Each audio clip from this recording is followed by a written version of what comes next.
வணக்கம். Welcome to கதை திரட்டு. இந்த வீடியோவில் நம்ம என்ன கதை கேட்க போகிறோம்னா, வைகறை பொழுதுகள் கதையின் 18வது பகுதி. நம்ம சேனலை இது வரைக்கும் சப்ஸ்கிரைப் பண்ணாதவங்க சப்ஸ்கிரைப் பண்ணுங்க. பக்கத்தில் இருக்கிற பெல் ஐகானை கிளிக் பண்ணி ஆல்ங்கிற ஆப்ஷனை ப்ரெஸ் பண்ணுங்க. ஸோ தட் நம்ம போடுற கதைகளை உடனுக்குடனே நீங்கள் கேட்கலாம். வாங்க கதைக்குள்ளே போகலாம். மேற்புறம் கண்ணாடி பொருத்தப்பட்ட டேபிளின் வலது புறம் இருந்த சிறிய உலக உருண்டையை டாக்டரின் கை மெதுவாக திருப்பியது. அவருக்கு முன்பிறம் இருந்த நாற்காலிகளில் வர்கியும் செரியானும் ஜோஜியும் அமர்ந்திருந்தனர். ராஜு வர்கிக்கு பின்னால் நின்றிருந்தான். நாங்க டிஸ்சார்ஜ் செஞ்சதும் சத்யாவை கூட்டிட்டு போறதுக்காக வந்திருக்கீங்க நீங்க? அன்னம்மா ஆண்ட்ரூஸ் வர்கியை பார்த்து கேட்டார். ஆமாம், வர்கி ஒப்புக்கொண்டார். அப்போ சத்யாவை உடனே டிஸ்சார்ஜ் பண்ணா நல்லது. ஆமாம் டாக்டர், நீங்க டிஸ்சார்ஜ் செய்யாம நாங்க அவளை எப்படி கொண்டு போறது? நீங்க நினைச்சா எதையும் செய்யலாம். காஞ்சிரப்பள்ளியிலிருந்து உங்க பசங்களையும் கூடவே கொஞ்சம் குண்டர்களையும் கூட்டிட்டு வந்தா இங்கிருந்து அவளை வலுக்கட்டாயமா தூக்கிட்டு போறதா கஷ்டம். என்னங்க டாக்டர் இப்படியெல்லாம் பேசுறீங்க? பிரசவம் முடிஞ்சதும் குழந்தையை எடுத்துக்கிட்டு சத்யாவை திருப்பி அனுப்பணுங்கிறது தான் எங்க ஒப்பந்தம். அவளும் அதுக்கு சம்மதிச்சிருக்கா. ஒப்பந்தப்படி தான் இந்த உலகத்துல எல்லாமே நடக்குதா? பெற்றோர் குழந்தைக்கு மேல அன்பு வைக்கிறதும் ஒப்பந்தப்படிதானா? அம்மா அப்பா அவ குழந்தைகளும் கணவன் மனைவியையும் மனைவி கணவனையும் நேசிக்கிறதுக்கும் ஒப்பந்தம் தான் காரணமா? நீங்க இப்படி எல்லாம் கேட்டா நாங்க திணற வேண்டியதுதான். வர்கி தனது அதிருப்தியை வெளிக்காட்டினார். ஊர்ல இருக்கிறவங்க சத்யா எங்கேன்னு கேட்குறாங்க. அவங்களுக்கு நாங்க என்ன பதில் சொல்றது? ஓஹோ, அதுதான் உங்க பிரச்சனையா? ஒருவேளை இந்த பிரசவ போராட்டத்துல சத்யா இறந்திருந்தா ஊர்க்காரங்க கிட்ட என்ன சொல்லியிருப்பீங்க? 2 ராத்திரியும் 2 பகல்களும் அவ உயிர் ஆஸ்பத்திரியில கிடந்து ஊசலாடும் போது நீங்களும் உங்க பசங்களும் ஹோட்டல் ரூம்ல படுத்து தூங்கினீங்க. இப்படிப்பட்ட உங்கள யாருக்கு சத்யா மேல உரிமை இருக்கு? அவ உயிரை பிடிச்சு நிறுத்த தேவையான ரத்தத்துக்கும் மருந்துக்குமா 2 நாள் முழுக்க ராத்திரி பகலா கண்ணீர் விட்டு பிரார்த்தனை பண்ணினபடியே அலைஞ்சு திரிஞ்சவருக்கு அந்த உரிமையா? இல்லைன்னா அவ கையெழுத்த வாங்குறதுக்காக முத்திரத்தாள கையில வச்சுக்கிட்டு ஆபரேஷன் தியேட்டருக்குள்ள நுழைய முற்பட்ட உங்களுக்கா? ஆபரேஷன் அது இதுன்னு சொல்லி வீணா எங்களை மிரட்டாதீங்க டாக்டர். அதெல்லாம் உங்க சௌகரியத்துக்கு காசு பிடுங்க நீங்களாவே செஞ்சது. நாங்க இது மாதிரி எத்தனையோ பார்த்திருக்கிறோம். டாக்டர் வர்கியை உற்று பார்த்தார். அவர் கண்கள் சிறுத்தன. எரிச்சலும் இளக்காரமும் அருவருப்பும் அவர் உதடுகளை கோண வைத்தன. உங்க பொண்ணு தானே சத்யா? கிண்டல் பண்றதுக்காக என்ன வரவழைச்ச மாதிரி இருக்கு. கிண்டல் பண்ணல, சந்தேகத்தால கேட்டேன். அவளுக்கு பிறந்த குழந்தையை நீங்க இதுவரை போய் பார்த்தீங்களா? அந்த குழந்தைக்கும் எங்களுக்கும் எந்தவித உறவும் கிடையாது. அதை நாங்க பார்க்கவும் வேண்டாம், வளர்க்கவும் மாட்டோம். அது எனக்கு தெரியும். அவ கல்யாணத்துக்கு பிறகு விதவையாகி இருந்தா அவளுக்கு பிறந்த குழந்தையை தூக்கி இந்த உலகத்துக்கே காட்டியிருப்பீங்க. உங்களுக்கு அன்பு உறவு சொந்தம்ங்கிறதெல்லாம் உடம்புல ஓடுற ரத்தத்துல கிடையாது. வெறும் வரட்டு கௌரவத்துல தான் இருக்கு. நீங்க ஒரு விஷயத்த தெரிஞ்சுக்கணும். சத்யா எப்பவும் அந்த குழந்தைக்கு அம்மா தான். அதே மாதிரி சத்யாவுக்கு அது எப்பவுமே தன் சொந்த உயிர்தான். எங்களுக்கு நிறைய வேலைகள் இருக்கு, வர்கி பொறுமையற்றவராக சொன்னார். என்ன இருந்தாலும் சத்யாவை நீங்க உடனே கூட்டிட்டு போக முடியாது. அந்த குழந்தைக்கு கொஞ்ச நாளாவது அம்மாவின் பராமரிப்பு வேணும். அது ஒரு மனுஷ குழந்தையாச்சே. ஒப்பந்தம் அப்படி இல்லையே. உங்க ஒப்பந்தம் பத்தி அந்த பச்சிளம் குழந்தைக்கு என்ன தெரியும்? குறிப்பிட்ட நாள்ல இல்லாம 3 வாரத்துக்கு முந்தி பிறந்தது அதன் பலவீனம். அதுவே இயற்கைக்கு மாறானது. இருந்தாலும் அது தவிர்க்க முடியாதது.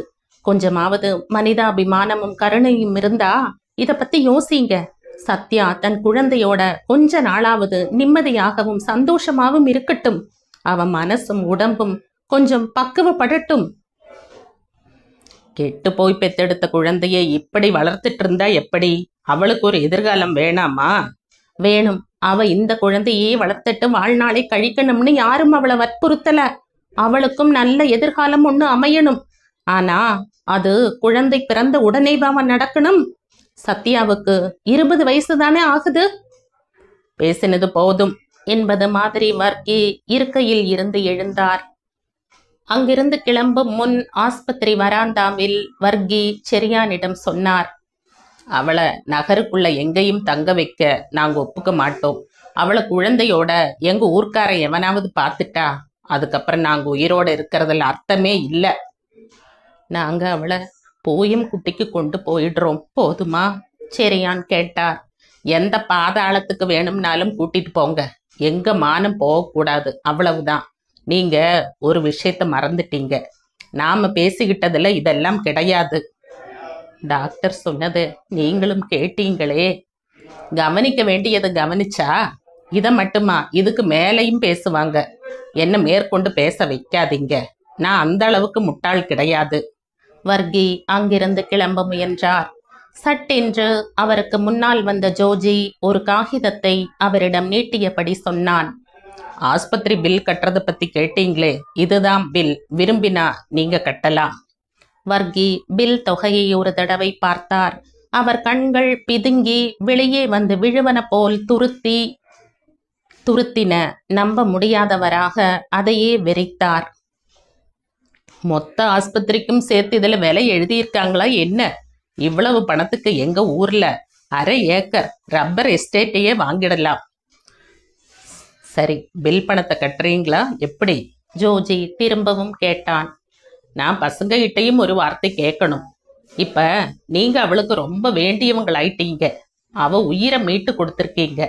போதாததுக்கு நீங்க வளர்க்க இப்போ ஒரு குழந்தையும் கிடைச்சிடுச்சே, நீங்களே கட்டிடுங்க. வர்க்கி ராஜுவை அழைத்து கொண்டு பார்க்கிங் ஏரியாவில் நிறுத்தி இருந்த காரை நோக்கி விறுவிறுவென்று நடந்தார். பூயம் குட்டியில் உள்ள வீட்டில் சத்யாவின் வருகை ஒரு பெரிய விழாவாகவே கொண்டாடப்பட்டது. குழந்தையுடன் காரில் இருந்து இறங்கிய ரேச்சலிடம் கையை ஏந்தியபடி வந்தார் பாட்டி. ஏன் கொள்ளு பேரன இப்படி கொடு. ரேச்சல் பனியின் நிறமுள்ள சின்ன தொப்பியும் இளம் ரோஸ் நிற உடையும் அணிந்திருந்த குழந்தையை பாட்டியிடம் கொடுத்தார். பாட்டி குழந்தையை கையில் வாங்கியதும் மாரோடு சேர்த்து பிடித்தபடி அந்த பிஞ்சு முகத்தையே பார்த்தார். தூக்கத்தின் போதே தான் ஒரு கையில் இருந்து மறு கைக்கு மாறியதை உணர்ந்த குழந்தை பாட்டியை ஒரு தடவை விழித்து பார்த்தது. என் பேராண்டி என்ற வார்த்தை அவரின் இதயத்தில் இருந்து பீரிட்டு கிளம்பினாலும் அது சத்தமாக வெளிப்படவில்லை. குழந்தை மறுபடியும் கண்களை மூடி தூக்கத்தில் ஆழ்ந்தது. பாட்டி உணர்ச்சி மிகுதியால் ரேச்சலையும் செரியானையும் ஜோஜியையும் மாறி மாறி பார்த்தார். எதையும் பேச முடியாத அந்த வயதானவரின் கண்களில் நீர் நிறைந்தது. தாத்தா காரில் இருந்து இறங்கும் சத்யாவிடம் சென்றார். வாமா பேத்தி கண்ணு. அவளின் 2 கைகளையும் பிடித்து தன் நெற்றியில் வைத்தவாறே பெரியவர் அவளை ஆசையுடன் அழைத்தார். அப்பாடி, பத்திரமா வந்து சேர்ந்துட்ட. நீ நல்லபடியா திரும்பி வரணும்னு இந்த கிழமை எந்த அளவுக்கு பெரியவரின் தொண்டை அடைத்தது. என் வாழ்க்கையில நான் இந்த அளவுக்கு கடவுள்கிட்ட உருகி வேண்டினதே இல்லை. அவர் உன்னை திருப்பி தருவார்னு எனக்கு தெரியுமா? தாத்தா அவள் கையை பிடித்து வீட்டுக்குள் அழைத்து சென்றார்.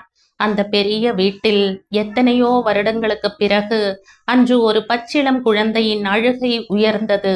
அமிர்த தாரை மாதிரி, பன்னீர் மாதிரி, மது துளிகள் மாதிரி. வெகு நாட்களுக்கு பிறகு ஒரு தாலாட்டு பாட்டு அந்த வீட்டுக்கு உள்ளிருந்து கேட்டது. சத்யாவுக்கும் குழந்தைக்குமாக ஓர் அறையை ஒதுக்கி சுத்தப்படுத்தியிருந்தனர். தொட்டில் மற்றும் விளையாட்டு பொருள்களை ஜோஜி ஏற்கனவே வாங்கி போட்டிருந்தான். சத்யாவை பராமரிக்கும் பொறுப்பை சிசிலி அம்மா மகிழ்ச்சியுடன் தானாகவே ஏற்றுக்கொண்டார். அதற்கான முழு ஆலோசனைகளையும் சொன்னவர் பாட்டிதான். குழந்தையை எவ்வளவுதான் பார்த்தாலும் ஆசை தீராத ரேச்சல் அங்கேயே தங்கிவிட்டார். குழந்தை பெரும்பாலும் ரேச்சலிடமே இருந்தது. சில சமயங்களில் அவர் குழந்தையை தாத்தாவிடம் கொண்டு போவார். நம்ம நெல்ச மாதிரியே இருக்கிறான் இல்லையாப்பா? தாத்தா அவன் கன்னத்தை செல்லமாக தட்டிவிட்டு தலையாட்டுவார். ஆனா கோபக்காரனா இருப்பான் போல இருக்கே. சில சமயம் ஜோஜியிடம் கொண்டு செல்வார்.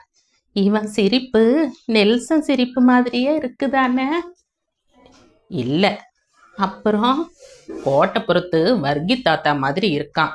ரேச்சலை சீண்டுவதற்காக ஜோஜி சொல்வான். உங்கிட்ட வந்து கேட்டனே, நான் ஒரு இவன் என்று சொல்லிவிட்டு குழந்தையை தூக்கி கொண்டு கிளம்புவார்.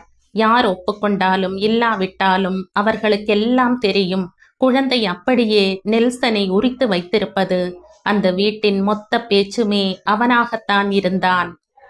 அவன் சிரிப்பதோ அழுவதோ பிஞ்சு கைகள் இரண்டையும் உயர்த்தி என்னை தூக்குங்கள் என்பது மாதிரி சைகை செய்வதோ, ஜோஜியை பார்த்து கேலி செய்வது போல் சிரிப்பதோ, தாத்தாவை முறைத்து பார்த்துவிட்டு மிரட்டுவது மாதிரி முனகி குரல் கொடுப்பதோ, பாட்டியின் கையில் இருந்து நெஞ்சை விசையுடன் உந்தி மிதித்து கீழே விழப்போவதோ, சிசிலியம்மாவை பார்த்து வாய் ஓயாமல் பேச விரும்பியவனைப் போல் என்னென்னவோ சத்தங்களை எழுப்புவதோ, இப்படி ஒவ்வொன்றும் ஒரு பேச்சாகவே இருந்தது. அந்த வீடு மகிழ்ச்சியில் திளைக்கும் மிகப்பெரிய தொட்டிலாக திகழ்ந்தது. ஒரு பிஞ்சு குழந்தையின் சிரிப்புக்கும் அழுகைக்கும் கொஞ்சுதல்களுக்கும் இனிமையான குரலுக்காகவும் காதை தீட்டிக்கொண்டு காத்திருக்கும் ஒரு தொட்டில். ஒரு சில நாட்களுக்கு பிறகு ரேச்சலை அழைத்து செல்ல செரியான் வந்தார். செரியான் வாங்கி வந்திருந்த செயின், வளையல், மோதிரம், அரைஞான் கயிறு, கால் காப்பு ஆகியவற்றை ரேச்சல் குழந்தைக்கு அணிவித்தார். அவன் ரேச்சலின் மடியில் படுத்துக்கொண்டு கை கால்களை ஆட்டி சிரித்தான். ஏதேதோ ராகங்களில் குரல் எழுப்பினான். அந்த கணத்தில் 24 வருடங்களுக்கு முன்பு நெல்சன் இதே போல் தன் கைகளில் கிடந்து விளையாடியதை அவர் நினைவு கூர்ந்தார்.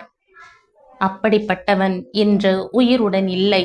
ஆனால் அவனுடைய அதே சிரிப்பு, அதே கண்கள், அதே மாதிரியான அசைவுகள், அவன்தானே இவனும் மறுபிறவி எடுத்திருக்கும் தன் மகன். அவர் கண்களில் இருந்து நீர்த்துளிகள் உதிர்ந்து வயிற்றில் விழுந்தபோது அவன் கிச்சு கிச்சு மூட்டியது மாதிரி நெளிந்து சிரித்தான். மறுபிறப்பே என்றபடி அவர் அந்த பிஞ்சு உடலில் தொடர்ந்து முத்தமிட்டார். வாசலில் காலடி ஓசை கேட்டபோது முகத்தை உயர்த்தினார் சத்யா. ரேச்சல் அவசர அவசரமாக கண்ணையும் முகத்தையும் துடைத்தார். நான் போயிட்டு வரேன்னு அவங்கிட்ட சொல்லிட்டு இருந்த. ரேச்சல் சிரிக்க முயன்றார். சத்யா கனிவு நிறைந்த கண்களுடன் அவரையே பார்த்தாள். ரேச்சல் குழந்தையை தூக்கி அவளிடம் கொடுத்தார். எதெல்லாமோ ஞாபகம் வந்துடுச்சுமா. அவர் மறுபடியும் கண்களை துடைத்தார். நேரமாகிடுச்சு, நான் கிளம்பட்டுமா? அவர் நிதானமாக மாடிப்படிகளில் இறங்கினார். ஒரு நாள் ஷேர்லி அண்ணன் மேத்யூவுடன் சத்யாவை காண வந்திருந்தாள். மேல் மாடியில் இருந்த சத்யா அவர்களை கண்டதும் அவசர அவசரமாக படியிறங்கி வந்தாள். ஷேர்லி அவளை இறுக கட்டி அணைத்தபடி அவள் காதில் சொன்னாள், உன் மேல ஒரே தாய்ப்பால் வாசனை. சத்யாவின் முகத்தில் அசடு வழிந்தது. சீ பொடி என்று விரட்டினாள். அது மட்டுமில்ல, காய்ச்சின எண்ணெய், அப்புறம் என்னென்னவோ வாசனைகள். மொத்தத்துல நீ ஒரு நாட்டு மருந்து கடை மாதிரி. சத்யாவை சற்று முன்புறமாக தள்ளி நிற்க வைத்து தலை முதல் பாதம் வரை பார்த்துவிட்டு ஷேர்லி தொடர்ந்தாள். உன் உடம்பு இப்ப ரொம்ப பளபளப்பா இருக்கு. முன்ன விட அழகாயிட்ட. குழந்தை பேரு பெண்ணின் அழகை அதிகப்படுத்தும்னு சொல்றது உண்மைதான். எங்க உன் ஜூனியர் நெல்சன்? தொட்டில தூங்குறான். முதல்ல அவனை பார்த்துட்டு அப்புறம் உன்கிட்ட வரேன். சத்யா அவளை குழந்தையிடம் அழைத்து போனாள். இன்னும் அவன் மனுஷ உருவத்துக்கு வரலையா? அதுக்கு முந்தின ஸ்டேஜிலேயே இருக்கானா என்ன? ஷேர்லி சிரித்தவாறு கேட்டாள். தொட்டிலை நெருங்கினாள். பிஞ்சு கைகளை கன்னங்களில் பதித்தபடி உறங்குகிறான் அவன். இவன் ஷேப்பே ரொம்பவும் மாறிடுச்சு. இப்ப அழகானவனா மாறியிருக்கான். ஒருவேளை நீ ஆஸ்பத்திரியிலிருந்து வரும்போது குழந்தைய மாத்தி தூக்கிட்டு வந்துட்டியா என்ன? என்கிட்ட செமத்தியா வாங்கி கட்டிக்க போற. சத்யா அன்புடன் மிரட்டினாள். ஷேர்லி குழந்தையை தூக்க முயன்றாள். நல்லா தூங்குறான், தூங்கட்டும் விடு. அப்படியெல்லாம் அவன் தூங்க வேண்டியதில்லை என்று ஷேர்லி அவனை தூக்கினாள். விழித்தெழுந்த குழந்தை அழத் தொடங்கியது. பாத்தியா, அவனுக்கு பிடிக்கல. ஹலோ சார், கண்ணை திறந்து கொஞ்சம் இந்த பக்கமா பாருங்க. உங்களை தரிசிக்கிறதுக்காக தொடுபுழையிலிருந்து வர்றேன். இந்த நேரம் பார்த்து அழலாமா சார்? ஷேர்லி அவனை தோளில் சாய்த்து ஆறுதல் படுத்த முயன்றாள். ஆனால் அவன் அழுகை அதிகரித்ததே தவிர குறையவில்லை. ஷேர்லி அவன் முகத்துக்கு அருகே தன் முகத்தை கொண்டு போனாள். கண்களை உருட்டி காட்டி பயப்படுத்தினாள். சத்தம் போடக்கூடாது, அப்புறம் என் குணம் மாறிடும் சொல்லிட்டேன். சத்தம் வெளியில கேட்கக்கூடாது. உங்க அம்மா இருக்காளே அந்த பத்திரகாளி, அவ ஏற்கனவே என்ன ரொம்ப அழவிச்சிருக்கா. அதெல்லாம் உனக்கு தெரியுமா? என்ன ரொம்ப நாள் தூங்க விடல அவ. அதுக்கெல்லாம் வட்டி முதலுமா சேர்த்து பழி வாங்கிடுவேன். அப்புறம் நான்... குழந்தை சட்டென்று அழுகையை நிறுத்திவிட்டு ஷேர்லியை உற்று பார்த்தது. பாத்தியா? விஷயத்தை விளக்கினதும் அவனுக்கு புரிஞ்சிடுச்சு. குழந்தை உதடுகளை பிதுக்கிவிட்டு மீண்டும் அழத் தொடங்கியது. ஐயோ, இது என்னடா வம்பு? நீ என் செல்லமாச்சேடா. நான் சும்மா ஒரு பேச்சுக்கு சொன்னேன். குழந்தையை தோளில் போட்டு முதுகில் தட்டியபடியே அங்கிருந்து வெளியேறினாள். ஜோஜியுடன் பேசிக் கொண்டிருந்த மேத்யூ அண்ணனிடம் குழந்தையை கொண்டு போனாள். அண்ணே, தோ இவன்தான் இங்க நடந்த எல்லா பிரச்சனைகளுக்கும் பொறுப்பாளி, சரியான வில்ல. அவள் குழந்தையை அவனிடம் காட்டியபடி சொன்னாள். அதற்குள் குழந்தையின் அழுகை ஓய்ந்தது. சத்யாவும் அங்கு வந்து சேர்ந்தாள். எல்லோரும் சற்று நேரம் ஒன்றாக உட்கார்ந்து பேசினர். மதிய சாப்பாடு நேரமானது. தாத்தா, இப்பெல்லாம் மீன் பிடிக்க போறதில்லையா? சாப்பிடும்போது ஷேர்லி கேட்டாள். ஏன், என்ன விஷயம்? இல்ல, ஆத்து மீன் வறுவல் குழம்புன்னு எதையும் காணமே. ஷேர்லி சிரித்தவாறு சொன்னாள். தாத்தாவுக்கு இப்ப மீன் பிடிக்கிறதை விட சுவாரஸ்யமான வேலை கொள்ளு பேரனை கொஞ்சறது. பொழுது விடிஞ்சா சாயந்தரம் வரைக்கும் அவங்கிட்டயே உட்கார்ந்திருப்பார், ஜோஜி சொன்னான். சாப்பாட்டுக்கு பிறகு ஷேர்லியும் சத்யாவும் மேல் மாடி பால்கனியில் உட்கார்ந்து அந்தரங்க விஷயங்களை பேசத் தொடங்கினர். குழந்தை ஷேர்லியின் மடியில் கிடந்து கை காலை வீசி விளையாடியது. அவள் கை விரலை பிடித்து வாயில் வைத்து உறிஞ்ச முற்பட்டது. உன்னோட இவ்வளவு சீக்கிரமா ஸ்நேகமாயிட்டானே? சத்யா கேட்டாள். உன் பிள்ளைகிட்ட கவனமா இருடியம்மா. அழகான பொண்ணுங்க கிட்ட சீக்கிரமா ஸ்நேகமாயிடுற அப்பா குணம் பிள்ளைக்கும் அப்படியே கிடைச்சிருக்குன்னு தோணுது. ஆகா, அழகி ஒருத்தி வந்திருக்காளாக்கும். இவனுக்கு பேர் வச்சாச்சா? இல்ல. அப்ப என்னன்னு கூப்பிடுற? அவங்க வாயில வர பேரை கூப்பிடுறாங்க. ஆகா, அப்ப எல்லாமே மாடர்னான பேராத்தான் இருக்கும். ஷேர்லி கேலி செய்தாள். அவனுக்கு ஒரு பேர் வைக்கணும், சத்யா சொன்னாள். நான் ஒண்ணு கேட்டா நீ தப்பா நினைக்க மாட்டிய சத்யா? கேட்டுடா. நெல்சன் இப்ப உன் நினைவுக்கு வர்றதில்லையா? போன தடவை நான் வந்த போது உன் மனசு முழுக்க அவன் நினைவுதான். இந்த தடவை நீ அவனை பத்தி இதுவரைக்கும் ஒரு வார்த்தை கூட பேசல. சுத்தமா அவனை மறந்துட்டியா? சத்யா அதை ஒப்புக்கொள்வது மாதிரி தலை குனிந்தாள். நீ சொன்னது கிட்டத்தட்ட உண்மைதான். நான் அவனை மறந்துட்ட மாதிரி தான் தோணுது. எப்பவாவது ஞாபகத்துக்கு வர்றான்.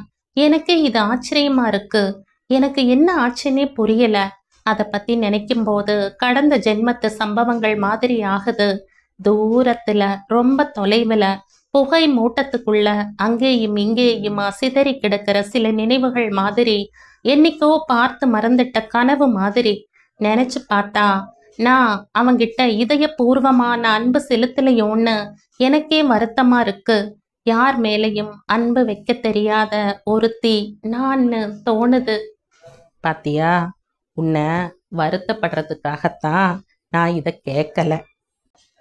அதுல ஒரு உண்மை இருக்கு ஷெர்லி. இதுக்கு முன்னால என்னை பொறுத்த வரைக்கும் நெல்சன் இறந்து போன ஒருத்தன். ஆனா இப்ப அவன் மறுபிறவை எடுத்திருக்கான். எப்பவும் அவன் என் கூடவே இருக்கான். என் மகனா, நான் அவன் கூட தானே இருக்கேன். உன்னை வருத்தப்படுத்துற இன்னொரு கேள்வியும் என்கிட்ட இருக்கு. இந்த இடத்துல உன் வாழ்க்கை, உன் சந்தோஷம், மன நிம்மதி, திருப்தி இதெல்லாம் இன்னும் எத்தனை நாளைக்கு? உன் குழந்தை உன்னோட எவ்வளவு நாள் இருக்க போறான்? இந்த எல்லாத்தையும் ஒரு நாள் உதறிட்டு போக வேண்டியவ தானே நீ. அதுதானே நியாயம். உன்னை கூட்டிட்டு போக எப்ப வேணும்னாலும் உங்க வீட்டுல இருந்து வரலாம். அது மட்டும் இல்ல, இதுவா உன் வாழ்க்கை? உன் வாழ்க்கையில இது ஒரு ஒப்பந்த காலம் மட்டும்தான். அதுவும் காலாவதி ஆகிடுச்சு. உன் கடமையையும் கச்சிதமா நிறைவேற்றிட்ட. மேற்கொண்டு நீ யதார்த்தத்துக்கு திரும்பி போயே தீரணும். அத பத்தி எப்பவாவது யோசிச்சிருக்கியா நீ? சத்யாவின் முகம் வெளிரியது. இயலாமையுடன் அவள் ஷேர்லியை பார்த்தாள். என் மகனை விட்டுட்டு மரணத்தை தவிர நான் வேற எங்க போறது ஷேர்லி? குழந்தை இடைவெளியின்றி அழுதது. குழந்தையை கவனிக்க யாருமே இல்லையா என்ற உரத்த குரலில் கேட்டவாறே ஜோஜி சத்யாவின் அறைக்குள் நுழைந்தான். அவள் குழந்தையை தோளில் போட்டுக்கொண்டு எப்படியெல்லாமோ ஆறுதல் படுத்த முயன்றாள். ஆனால் வினாடிக்கு வினாடி குழந்தையின் அழுகை அதிகரித்தது. குழந்தை இப்படி கொடுமா, ஏன் அழறான்னு பாக்குறேன்? ஜோஜி கோபத்துடன் கேட்டான். சத்யாவிடமிருந்து குழந்தையை வாங்கிய ஜோஜி பால்கனியை நோக்கி நடந்தான். சற்று நேரத்துக்குள் குழந்தையின் அழுகை சுத்தமாக நின்று போனது. சத்யா கதவருகில் வந்து பார்த்தாள். குழந்தை ஜோஜியின் மடியில் படுத்து விளையாடியது. நிலைமை ரொம்ப மோசமா இருக்கே, வர வர குழந்தைக்கு அம்மாவே வேண்டாம் போல இருக்கே, சத்யா கூறினாள். பொறாமப்படுறதுல அர்த்தம் இல்ல. 4 நாள் 3-6 ட்ரிப் தானே உங்களுக்குள்ள இருக்கிற உறவு.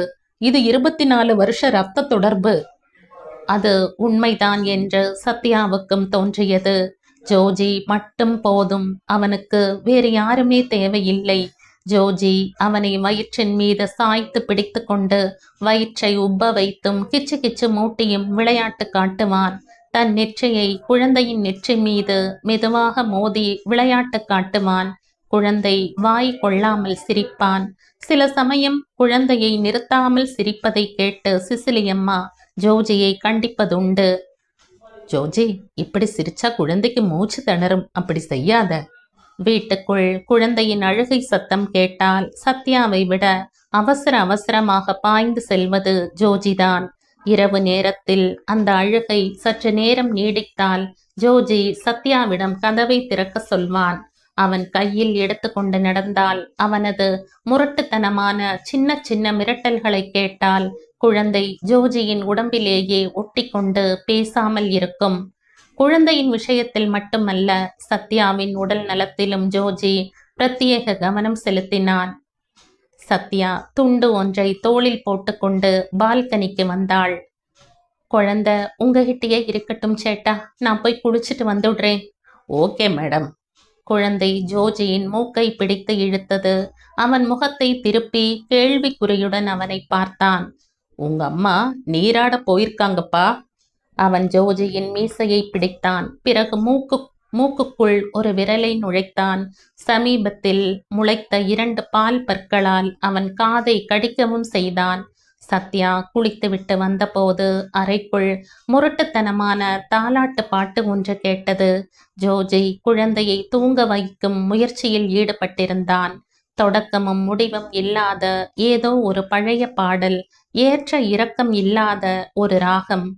குழந்தை இமைக்காத கண்களுடன் அவனையே பார்த்தபடி கட்டை விரலை சூப்பியது. சத்யாவை பார்த்ததும் ஜோஜி சட்டென்று தனது பாட்டை நிறுத்தினான். தூங்க வைக்கிற பாட்டா இல்ல தூக்கத்திலிருந்து எழுப்புற பாட்டா? சத்யா கேட்டாள். கிண்டல் எல்லாம் வேணாம். ஒரு குழந்தையை தூங்க வைக்கிறதுக்கான பாட்டெல்லாம் என் கைவசம் இருக்கு. அது குழந்தை படுத்திருக்கிற லட்சணத்தை பார்த்தாலே தெரியுது. இந்த மாதிரி அபூர்வ ராகங்களை அவன் இதுவரைக்கும் கேட்டது இல்லையே.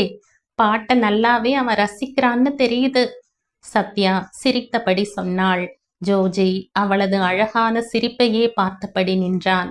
சத்யா அவனது உணர்வு மாற்றத்தை கவனித்தவளாக கேட்டாள். என்ன ஆச்சு திடீர்னு?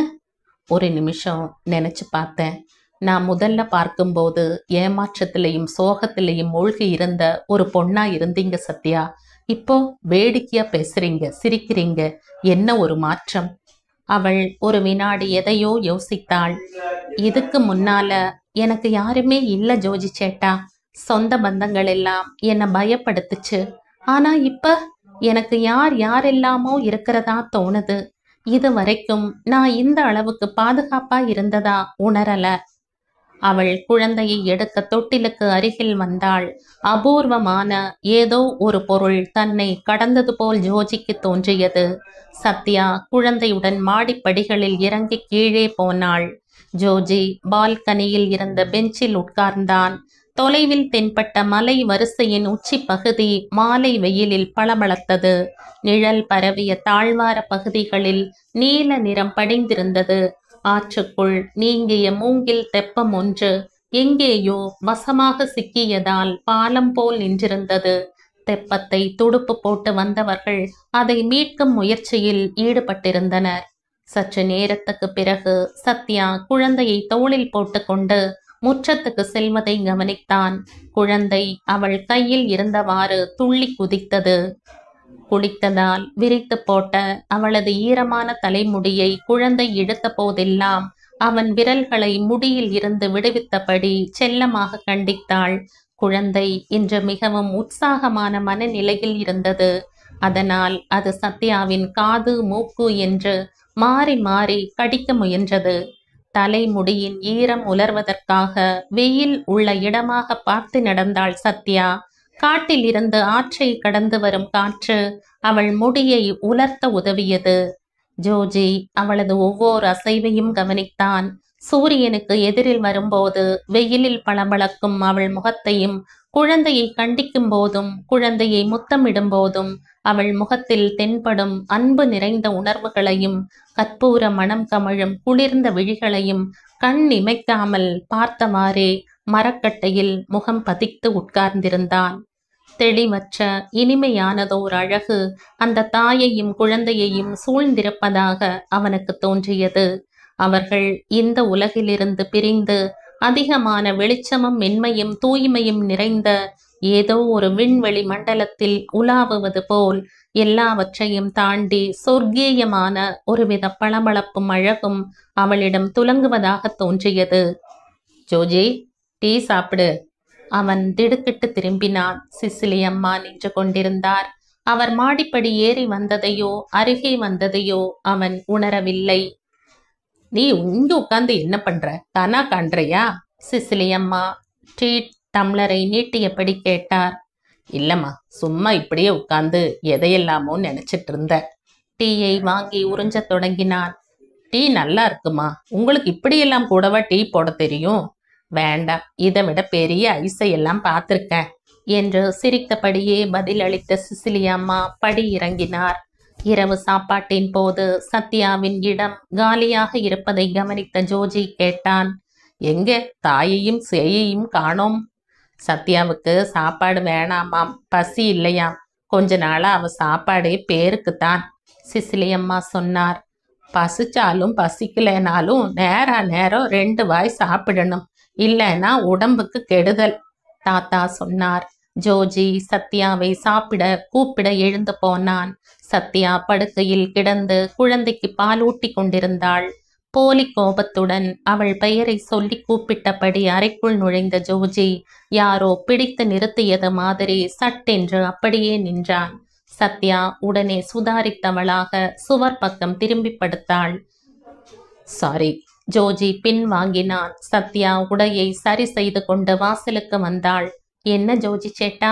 முகத்தில் வெளிப்பட்ட குற்ற உணர்வை மறைப்பதற்காக வரவழைத்த போலி கோபத்துடன் பேசினான். காஞ்சிரப்பள்ளியில நடத்துற மாதிரி இங்கேயும் மனம் போனபடி நடக்க முடியாது. இங்க சில சட்டதிட்டம் எல்லாம் இருக்கு. தட்டி கேட்க ஆளுங்களும் இருக்காங்க. இந்த வீட்டு சாப்பாடு பிடிக்கலனா அதை வெளிப்படையா சொல்லலாம். உத்தரவு சார். அவளும் புன்னகையுடன் பதிலளித்தாள். ஜோஜியை தொடர்ந்து சத்யாவும் டைனிங் டேபிளுக்கு வந்ததை பார்த்த சிசிலி அம்மா கேட்டார். இங்க சர்வாதிகார ஆட்சியெல்லாம் கிடையாது, பயத்தினாலதான். அவள் அவர்களுடன் உட்கார்ந்து சாப்பிட்டாள். ஜோஜியின் முகம் அப்போதும் கோபம் கொண்டிருப்பது போலவே தோன்றியது. மறுநாள் ஜோஜி தாயையும் குழந்தையையும் அழைத்து கொண்டு ஆஸ்பத்திரிக்கு சென்றான். குழந்தைக்கு தடுப்பு ஊசி போடும் நாள். இரவு நேரத்தில் குழந்தையின் உடல் அனலாக கொதித்தது. டாக்டர் எழுதி கொடுத்த மருந்தை புகட்டியும் குழந்தையின் நெற்றியில் ஈர துணியை போட்டும் கொஞ்ச நேரம் அவனை அமைதியாக படுக்க வைத்தனர். அப்படியும் சிறிது நேரத்துக்கு பிறகு அழத் தொடங்கினான். ஜோஜி அவனை தோளில் போட்டபடி சற்று நேரம் உலாவினான். ஆனால் காய்ச்சலோ அழுகையோ குறையவில்லை. குழந்தையின் உடம்பு அடிக்கடி நடுங்கியது. ஒரு தடவை சத்யாவின் கையில் இருந்த குழந்தையின் உடம்பு வில் போல வளைந்தது. கை கால்கள் இழுத்து கொண்டன. சத்யாவின் அலறலை கேட்டு ஜோஜி ஓடி வந்து பார்த்தான். குழந்தைக்கு பேச்சு மூச்சில்லை. கண்கள் செருகி இருந்தன. உதடுகளும் கன்னங்களும் நீலம் பாரித்திருந்தது. உடல் மொத்தமும் கருமை அடைந்திருந்தது. சத்யா குழந்தையை நெஞ்சோடு சேர்த்து பிடித்தபடி கதறினாள். ஒரு வழியாக ஜோஜி அவளிடமிருந்து குழந்தையை வாங்கினான். ஒரு தடவை குழந்தையை மெதுவாக குலுக்கினான். சட்டை மாற்றக்கூட முற்படாமல் முன்புறம் நிறுத்தியிருந்த ஜீப்பில் ஏறினான். சத்யாவும் அவனை பின்தொடர்ந்தாள். தாத்தாவும் பாட்டியும் என்ன ஏதென்று தெரிந்து கொள்ள வெளியே வருவதற்குள் ஜீப் கிளம்பிவிட்டது. வழியிலேயே குழந்தைக்கு மூச்சு திரும்பி வந்தது. ஜோஜியின் கைகளில் அந்த பிஞ்சு குழந்தை துவண்டு போய் மயக்கத்தில் ஆழ்ந்திருந்தது. ஆஸ்பத்திரியில் நைட் டியூட்டியில் இருந்த 3 டாக்டர்கள் சோதித்த பிறகு சொன்னார்கள், ஃபிட்ஸ் வரும் போல தோணுது, அட்மிட் பண்ணிடுங்க. நாளைக்கு பீடியாட்ரிஷியன் வந்து செக்அப் பண்ணுவார். மறுநாள் பீடியாட்ரிஷியன் வந்து சோதித்து பார்த்துவிட்டு 3 நாள் நேரடி கண்காணிப்பில் இருக்க வேண்டும் என்றார். ஒருவேளை இது ஃபிட்ஸின் அடையாளமாகவும் இருக்கலாம். ஜுரம் வரும்போதும் நிறுத்தாம அழும்போதும் சில குழந்தைகளுக்கு இப்படிப்பட்ட பாதிப்பு ஏற்படும். ஒரு இசிஜி எடுத்து பார்த்தா நல்லது. வீட்டில் உள்ளவர்கள் ஒன்றும் புரியாமல் பதைப்புடன் காத்திருந்தனர். ஜோஜி மதிய நேரத்தில் திரும்பி வந்தான். பயப்படுற மாதிரி எதுவும் இல்லை என்ற ஜோஜி அவர்களை ஆறுதல் படுத்தினான். மட்டுமின்றி ஆஸ்பத்திரியில் சத்யாவுக்கு துணையாக இருக்க கிளம்பிய அம்மாவையும் தடுத்தான். அம்மா, நீங்க இப்படி பயப்படுற அளவுக்கு ஒண்ணும் இல்லை. இன்னைக்கோ நாளைக்கோ 2 பேரும் திரும்பி வரப்போறாங்க. போதா குறைக்கு நான் வேற அங்க இருக்கனே, அது போதும். சத்யாவுக்கும் தனக்கும் தேவையான உடை மற்றும் அத்தியாவசியமான பொருட்களை ஒரு பேக் மற்றும் சூட்கேஸில் நிறைத்து கொண்டு ஆஸ்பத்திரிக்கு கிளம்பினான். ஸ்பெஷல் ரூம் கிடைத்ததால் அதிகம் சிரமப்பட நேரவில்லை. சத்யாவின் சாப்பாடு மற்றும் சிற்றுண்டிகளை பக்கத்தில் இருந்த ஹோட்டலில் இருந்து ஜோஜி வாங்கி வந்தான். குழந்தை கண் விழித்து அழும்போதெல்லாம் கையில் ஏந்தி கொண்டு அவன் ஆஸ்பத்திரி வராந்தாவில் அங்கும் இங்குமாக நடந்தான். அந்த 3 நாட்களும் ஜோஜிக்கு தூக்கமே இல்லை. சத்யாவிடம் படுத்து தூங்குமாறு வற்புறுத்திய ஜோஜி குழந்தையை பார்த்து கொள்வதாக உறுதியளித்தான். நானும் என் குழந்தையும் உங்களுக்கு ஒரு பாரமா இருக்கோம் இல்லையா ஜோஜி சேட்டா? சத்யா வருத்தம் கலந்த குரலில் கேட்டாள். அப்படின்னு யார் சொன்னது? ஜோஜி சிரிப்புடன் கேட்டான். தெரியுது, நீங்க கஷ்டப்படுறத நானே பாக்கிறனே. பாரம்ங்கிறது உண்மைதான், இல்லைன்னு சொல்லல. ஜோஜி ஒப்புக்கொண்டான். ஆனா நாம சந்தோஷமா சுமக்கிற சில பாரங்களும் இருக்கு சத்யா. இதுல பாரம் எவ்வளவுக்கு கூடுதோ அவ்வளவு சந்தோஷம்தான். சத்யா பதில் சொல்லாமல் கனிவுடன் அவனை பார்த்தாள். 3வது நாள் டாக்டர் சொன்னார், இந்த 3 நாள்ல எதுவும் பிரச்சனைக்கு உரியதா தெரியல. இசிஜிலையும் நல்ல ரிசல்ட் தான், ஃபிட்ஸ் கிடையாது. இருந்தாலும் எச்சரிக்கையா இருங்க. ஜுரம் அதிகமாக கூடாது, அதிகமா அழ விடாதீங்க. நீங்க இன்னைக்கே குழந்தையை கொண்டு போகலாம். தேவையான மருந்துகளை டாக்டர் எழுதி தந்தார். மதியத்துக்கு பிறகு அவர்கள் போயும் குட்டிக்கு திரும்பினர். வீட்டுக்கு முன்னால் ஏற்கனவே ஒரு ஜீப் நின்றிருந்தது. அது யாருடையதென்று சத்யாவுக்கு அடையாளம் தெரிந்தது. அது அவளது வீட்டிலிருந்து வந்திருக்கிறது. அவர்கள் வீட்டுக்குள் நுழைந்ததும் ஆகஸ்தியும் வர்க்கையும் வராந்தாவில் உட்கார்ந்திருப்பதை கவனித்தனர். அவர்களை பார்த்ததும் ஜோஜியின் முகம் மங்கலடைந்தது. எப்ப வந்தீங்க? சத்யா அவர்களுக்கு அருகில் வந்து உட்கார்ந்தபடி கேட்டாள். இப்பத்தான் வந்தோம். வர்கி குழந்தையை ஓரக்கண்ணால் பார்த்தார். ஆகஸ்தி குழந்தையை பார்க்காமல் தவிர்க்க பார்வையை வேறு பக்கம் திருப்பினான். நாங்க ஆஸ்பத்திரியிலிருந்து வரோம். குழந்தைக்கு உடம்பு சரியில்லாம போச்சு சொன்னாங்க. அதற்குள் வீட்டிற்குள்ளிருந்து ரேச்சல் வந்தார். அவரை தொடர்ந்து செரியானும் பின்னால் வந்தார். சத்யா அவர்களை பார்த்து ஆச்சரியமடைந்தாள். ஆஹா, நீங்கள்லாம் எப்ப வந்தீங்க? நீங்க வந்திருக்கிறதே எனக்கு தெரியலையே.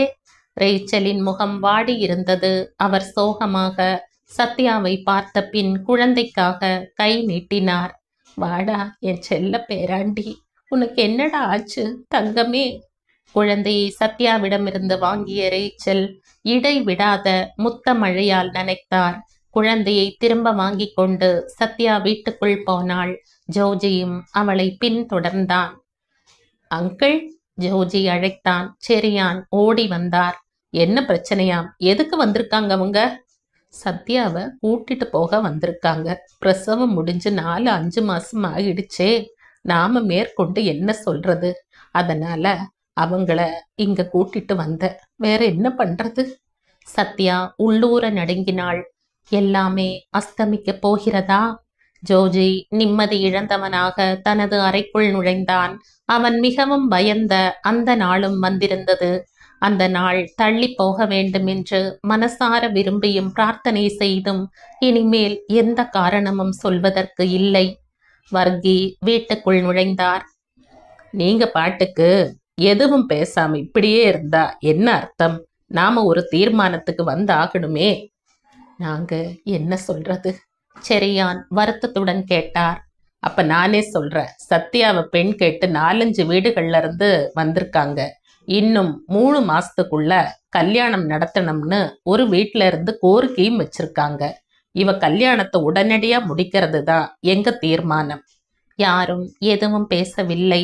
வர்கியின் கோபம் அதிகரித்தது. என்ன யாரும் எதுவும் பேசாம இருக்கீங்க? நாங்க அவளை உடனே கூட்டிட்டு போகணும். கையில் இருந்து கீழ்ப்புறமாக நழுவிய குழந்தையை சட்டென்று கெட்டியாக பிடித்தாள் சத்யா. இல்ல, அவ கெட்டு போய் பெத்தெடுத்த குழந்தையை கொஞ்சிட்டு இங்கேயே வாழ்க்கையை தொடரட்டும்னு நினைக்கிறீங்களா? அந்த மாதிரி ஏதாவது ஆசை உங்களுக்கு இருந்தா அதை சொல்லிடுங்க. நாங்க யாரும் அப்படி ஆசைப்படல, செரியான் சொன்னார். அப்புறம் ஏன் அவளை இன்னமும் எங்க கூட அனுப்பாம இருக்கீங்க? நமக்குள்ள ஒரு வாக்கு கொடுத்தோம் இல்லைங்களா செரியான்? நீங்க கௌரவமா அதை நிறைவேற்றுவீங்கன்னு நினைச்சுதான் இது வரைக்கும் நான் உங்களை தொல்லைப்படுத்தல. நீங்க என்னடான்னா அதை வசதியா பயன்படுத்திக்கிட்டீங்க. இல்லைங்க வர்க்கி, சத்யா அந்த குழந்தையோட கொஞ்ச நாள் சந்தோஷமா இருக்கட்டும்னு நினைச்சோம். அதனாலதான் நாங்க யாரும் சத்யாவை பிடிச்சு வைக்க மாட்டோம். அவளுக்கு ஒரு நல்ல எதிர்காலம் அமையணுங்கிறது தான் எங்களோட ஆசையும். இந்த ஒரு குழந்தைக்காக அதை பாழாக்க நாங்க யாருமே தயாரா இல்லை. ஒருவேளை சத்யாவே அப்படி நினைச்சா கூட நாங்க யாரும் அதை அனுமதிக்க மாட்டோம். இது நியாயமான பேச்சு, வர்கி சொன்னார். எங்க கூட வர அவ விரும்பலைன்னா கூட நீங்க தான் அவளுக்கு எடுத்து சொல்லி புரிய வைக்கணும். அப்படி ஒரு கடமையும் உங்களுக்கு இருக்கு. ஆகஸ்தி அங்க வந்து சேர்ந்தான். அதே மாதிரி குழந்தை விஷயத்திலையும் ஒரு தீர்மானம் எடுக்கணும். சத்யா பெத்தெடுத்த குழந்தையை முழு மனசோட எல்லாவித உரிமைகளோடவும் தத்து எடுக்கிறதா ஒரு பத்திரம் எழுதி அதை ரிஜிஸ்டர் பண்ணணும். இப்ப நீங்க சொன்னதுக்கு அர்த்தம் விளங்கலையே தம்பி. தாத்தா ஆகஸ்தியை பார்த்து கேட்டார். அதாவது சத்யாவுக்கு குழந்தைகிட்டையோ குழந்தைக்கு சத்யா கிட்டையோ மேற்கொண்டு எந்த விதமான தொடர்போ உரிமையோ கிடையாதுன்னு சொல்லி ஒரு பத்திரம் எழுதணும், அவ்வளவுதான். அது எதுக்கு? செரியான் நெற்றியை சுளித்தபடி கேட்டார். குழந்தை மேல இருக்கிற உரிமையை சொல்லிட்டு சத்யா ஒரு போதும் எதிர்காலத்துல உங்ககிட்ட ஓடி வரக்கூடாது. அதே மாதிரி ஒரு நாள் அவள் குழந்தையும் அவளை தேடிட்டு வரக்கூடாது. அதுக்காகத்தான். நீங்க சொல்ற மாதிரி உடனே வெட்டி எறியக்கூடியதா அம்மா மகன் உறவுங்கிறது? இப்படி ஒரு பத்திரம் எழுதுறதால நீங்க சொல்ற உறவு முறியாது. அது அவங்கவங்க மனசுலையும் ரத்தத்திலையும் ஒட்டி பிடிச்சு கிடக்கட்டும். அதை நேரடியா வெளிக்காட்டிக்காம இருந்தா போதும். இவன் என்ன இவ்வளவு மோசமானவனா இருக்கானேன்னு நீங்க நினைக்கலாம். நான் இப்ப சொல்றது 2 குடும்பத்தோட நன்மைக்காகவும் தான்.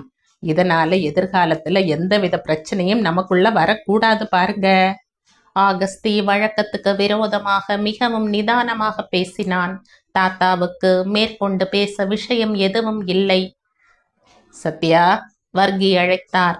நீ இவங்க கிட்ட ஏதாவது பேச வேண்டி இருந்தா பேசிட்டு வா. சத்யா அசையாமல் இருந்தாள்.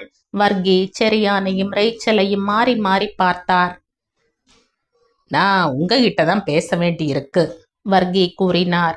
என்னோட வீட்டுல இருந்து நீங்க இவளை கூட்டிட்டு வந்தீங்க.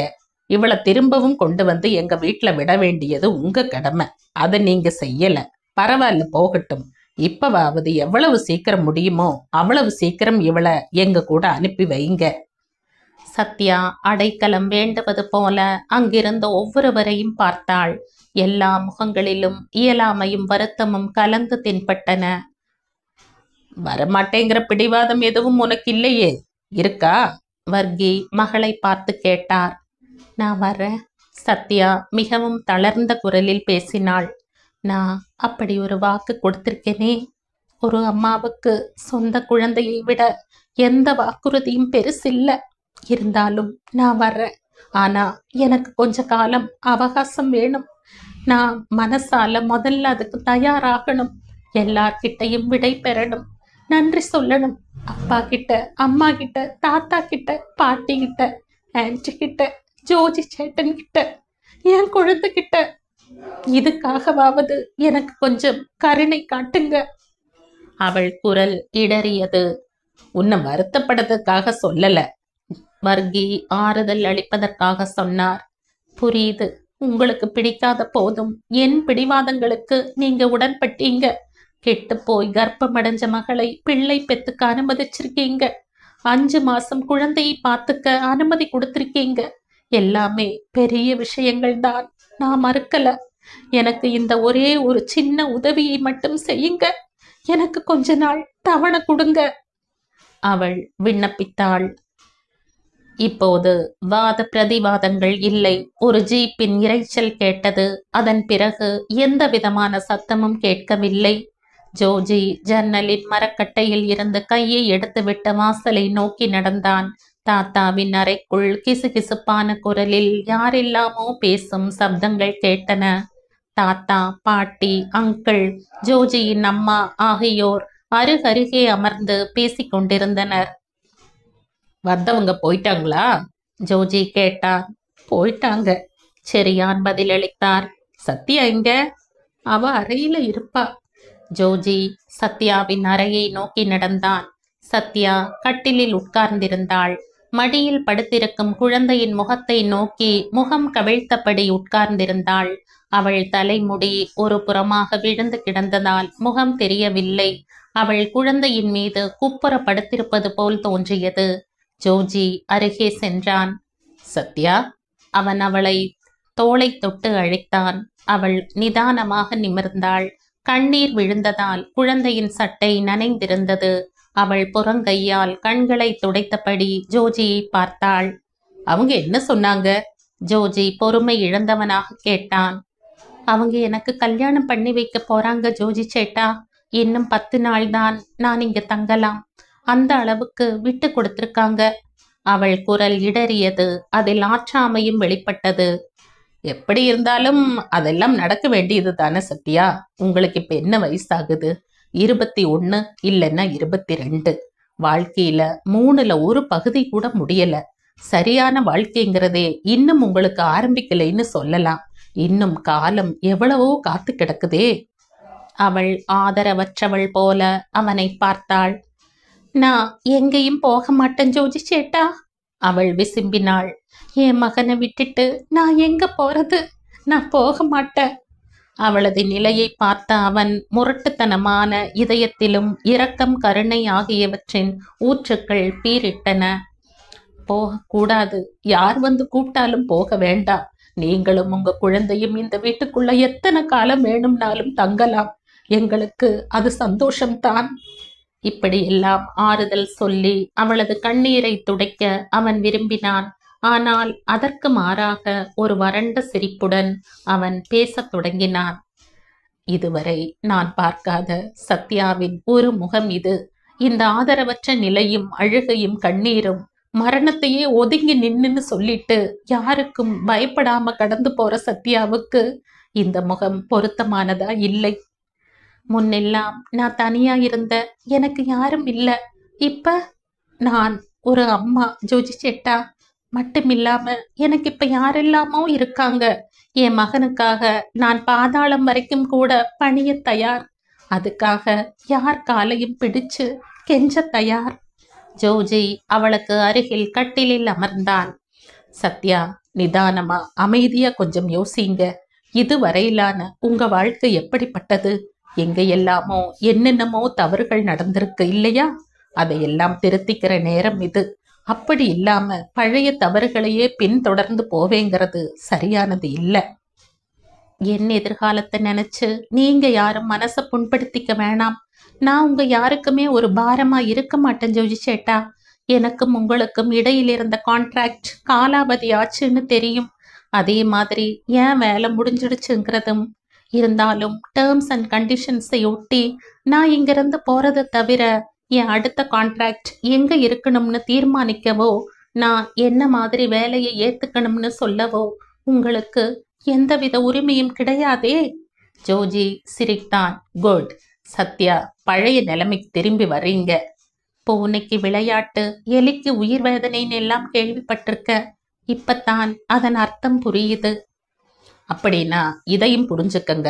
இங்க இருக்கிற யாருக்கும் சத்யா ஒரு பாரமே இல்ல. மாறா ஆறுதல் தான், சந்தோஷம்தான். சத்யாவை பத்தி நாங்க நல்லபடியா சொல்லத்தான் நிறைய விஷயங்கள் இருக்கு. உங்களை பத்தி நல்லதா நினைவு கூறத்தான் எங்களால முடியும். சத்யா இங்க இருந்து போனா போதும்னு நினைக்கிறவங்க யாரும் இங்க இல்ல. எப்பவும் இந்த வீட்டிலேயே இருக்க மாட்டீங்களாங்கிற சுயநலமான எண்ணம் கூட இங்க இருக்கிறவங்களுக்கு உண்டு. ஏன்னா எங்க எல்லாருக்கும் அந்த அளவுக்கு உங்களை பிடிச்சிருக்கு, அந்த அளவுக்கு உங்களை நேசிக்கிறோம். எங்க அன்பை பங்கிட சத்யா இங்கேயே இருக்கணுங்கிறது தான் எங்க விருப்பமும். ஆனா அது ஒரு பெண்ணின் எதிர்காலத்தை பாழாக்கும் அளவுக்கு சுயநலமானது இல்லை. அதனால தான் சத்யா திரும்பி போகணும்னு சொல்றோம். ஜோஜி உட்கார்ந்த இடத்தில் இருந்து எழுந்து சத்யாவின் முன்னால் வந்து நின்றபடி கேட்டான். நம்மளோட டேர்ம்ஸ் அண்ட் கண்டிஷன்ஸ் என்னங்க சத்யா? இறந்து போன என் தம்பியின் குழந்தையை பெத்து கொடுத்துட்டு உடனடியா இங்கிருந்து கிளம்பணுங்கிறதா? அப்படித்தான் இருந்ததா எங்களோட எண்ணங்களும் நாங்க நடந்துகிட்ட முறைகளும்? சத்யா, ஒரு நிமிஷம் யோசிச்சு பாருங்க. மகிழ்ச்சியோட நிறைஞ்ச மனசோட எங்களுக்கு உங்க மகனை தானமா தர்றதானால் மட்டும் போதும். அப்படி இல்லைன்னா நீங்களே உங்க குழந்தையை எங்க வேணும்னாலும் கொண்டு போகலாம். ஜோஜி எழுந்தான். சத்யா உள்ளங்கையில் முகம் தாங்கி குனிந்தபடி அமர்ந்திருந்தாள். அவள் விரல்களுக்கு இடையில் கண்ணீர் வழிவதை பார்த்த ஜோஜியின் துயரம் அதிகரித்தது. அவன் அவளுக்கு நேர் முன்னால் வந்து நின்றான். சத்யா. அதற்கு பிறகு அவனிடமிருந்து வலுவான விசும்பல் மட்டுமே கேட்டது. சட்டென்று அது ஓயவும் செய்தது. அவன் உடனே மனதை கட்டுப்படுத்தி அடக்கியது போல் இருந்தது. அவன் அவள் தலையை தொட்டு 2 கைகளாலும் நெற்றி பொட்டுக்களை அழுத்தியவாறு மெதுவாக முகத்தை உயர்த்தினான். நான் அப்படியெல்லாம் நினைக்கலையே ஜோஜி சேட்டா, அவள் விசும்பினாள். ஐயோ, இது என்ன கஷ்டம். சத்யா நறுக்குன்னு 4 வார்த்தை கேட்பாங்கன்னு நினைச்ச. மறுபடியும் விசும்பல் சத்தம். சாரி. அவன் அவள் கண்ணீரை துடைக்க முற்பட்டு ஏதோ ஒரு உள் உணர்வால் விலக்கப்பட்டவன் போல் கையை சட்டென்று பின்னுக்கு இழுத்தான். Really I am very sorry. உங்க மனசை நோகடிக்கணும்னு நான் இதையெல்லாம் சொல்லல. சத்யா எந்த காலத்திலையும் வேதனைப்படக்கூடாது. எப்பவும் மகிழ்ச்சியா இருக்கணும்னு ஆசைப்படுற ஒருத்தன் நான். அந்த அளவுக்காவது என்னை புரிஞ்சுக்க முயற்சி பண்ணுங்க. வாசலில் காலடி ஓசை கேட்டது. செரியானும் சிசிலி அம்மாவும் வந்தனர். ஜோஜி அவள் தலையில் இருந்து கைகளை எடுத்தான். சத்யா கிட்ட நிலைமையை சொல்லி புரிய வச்சிட்டு இருந்த. செரியானிடம் சொன்னான். உடனே அங்கிருந்து வெளியேறவும் செய்தான். சத்யா குழந்தையை கட்டிலில் படுக்க வைத்து விட்டு எழுந்தாள். புடவை தலைப்பால் கண்களையும் முகத்தையும் துடைத்தாள். வருத்தப்படாதம்மா சத்யா, நிதானமா யோசிச்சு நாம ஒரு தீர்மானத்துக்கு வரலாம். அதுக்கெல்லாம் நேரம் இருக்கே. செரியான் ஆறுதலாக பேசினார். சத்யா பதில் சொல்லவில்லை. சீக்கிரம் திரும்பி வருவதாக சொல்லிவிட்டு செரியான் கொச்சி நகருக்கு திரும்பினார். ரேச்சல் அங்கேயே தங்கினார். வீடே உறங்கியது போல் இருந்தது. மகிழ்ச்சியும் நிம்மதியும் மொத்தமாக மறைந்தன. சத்யா பெரும்பாலும் குழந்தையுடன் அறைக்குள்ளேயே பொழுதை கழித்தாள். ஜோஜியோ உற்சாகம் இல்லாமலும் ஏமாற்றத்துக்கு உள்ளானவனைப் போலவும் தென்பட்டான். சத்யா இன்னும் மிக குறைவான நாட்களே இந்த வீட்டில் இருப்பாள் என்ற நினைவு எல்லோரையும் அலைக்கழித்தது. அந்த உறவு துண்டிக்கப்பட போகிறது. 5வது நாளன்று செரியான் திரும்பி வந்தார். இரவில் மொத்த பேரும் ஒன்று கூடினர். சத்யா, என்னம்மா உனது தீர்மானம்? செரியான் மென்மையான குரலில் கேட்டார். இனிமே தீர்மானிக்க என்ன இருக்கு? எல்லா இடத்திலையும் யாருக்கும் நான் வேண்டாதவளாயிட்டேன். யாரும் விரும்பாத மிச்சமான பொருள். அவள் சோகமான முகத்துடன் வருத்தமாக பேசினாள். அப்படியெல்லாம் சொல்லாதம்மா. நாங்க யாரும் உன்னை அப்படி நினைச்சதில்லை. ரேச்சல் சொன்னார்.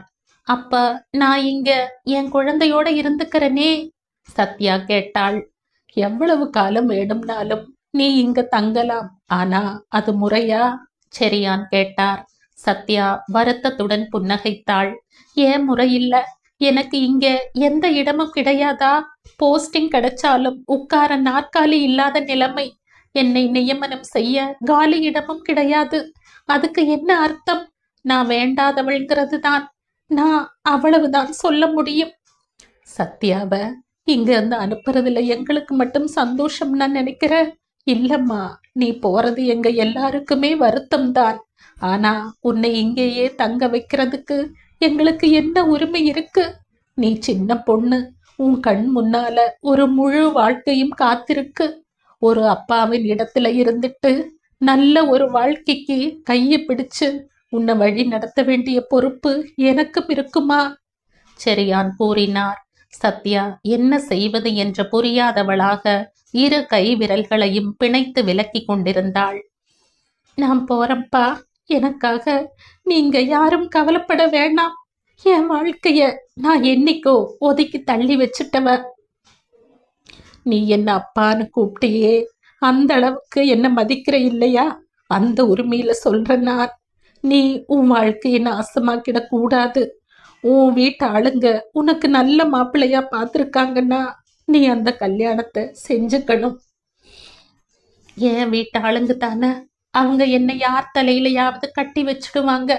இந்த மாதிரி ஆகிட்ட எனக்கு யாரோட மனைவியாவது வாழறக்கு யோக்தி இருக்கா?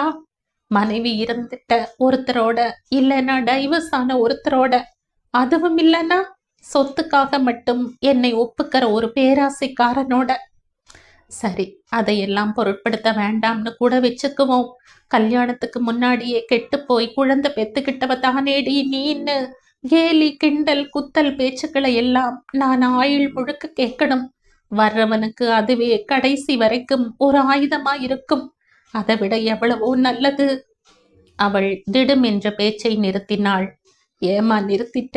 மரணமே மேல்னு சொல்ல வர்றியா? என் மகனை மட்டும் என்கிட்ட கொடுத்துடுங்க.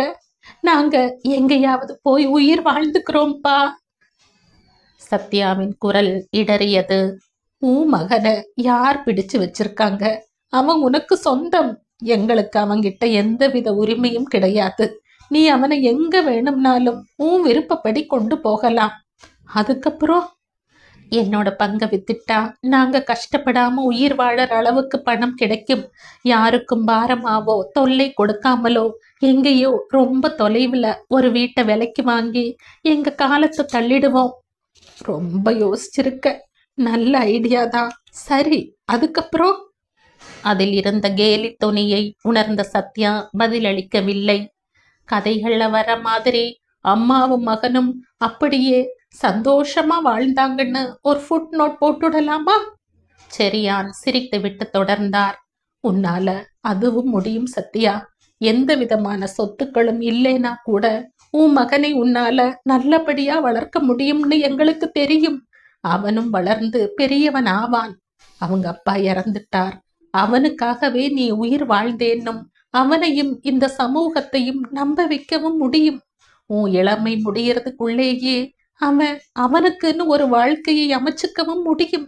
அப்பவும் நீ ஒரு வேண்டாதவளாத்தான் இருப்ப. குறைஞ்சபட்சம் உன் மனசு அளவிலையாவது. அப்படியும் மனிதர்கள்ல சிலர் வாழ்க்கை நடத்தலையா? உண்மைதான், இருக்காங்க. அப்படி மட்டுமா வாழறாங்க? இன்னும் எப்படியெல்லாமோ வாழறாங்க. சொந்த மனைவி குழந்தைகளை ஒதுக்கிட்டு தாசிகளோடவும் வாழ்க்கை நடத்துறாங்க. மதுபானத்துக்கும் போதை மரத்துக்கும் அடிமையாகியும் சிலர் வாழறாங்க. வேசித்தனம் பண்ணியும் உயிர் வாழறாங்க. சொந்த குடும்பத்துக்கும் சமூகத்துக்கும் துரோகம் பண்ணிட்டு கூட சிலர் வாழறாங்க. நாம எப்படி வேணும்னாலும் வாழலாம். ஆனா நீ ஒரு விஷயத்தை புரிஞ்சுக்கணும்.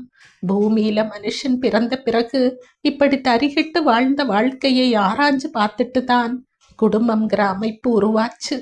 அப்புறம் அதுதான் ரொம்பவும் பாதுகாப்பானதுன்னும் நிரூபணமாகி இருக்கு. இப்ப நீ யோசிக்கிறதெல்லாம் இதுக்கு முரணானது. வாழ்க்கைங்கிறது ஒரே ஒரு தடவை தான் கிடைக்குது சத்யா.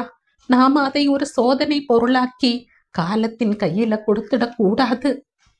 சத்யா நகம் கடித்தவாறே முகம் குனிந்து உட்கார்ந்திருந்தாள். எல்லா கண்களும் அவளையே உற்று பார்த்தன.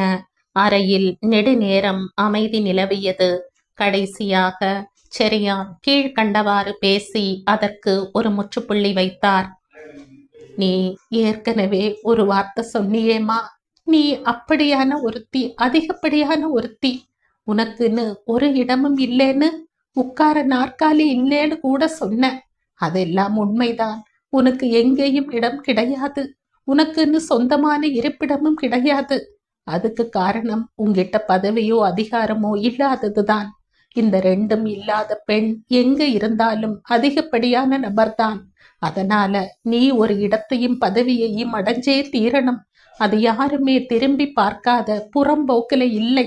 எந்த இடம்ங்கிறத நீயே தீர்மானி. மேற்கொண்டு சொல்ல எதுவும் இல்லாதது போல அவர் எழுந்தார்.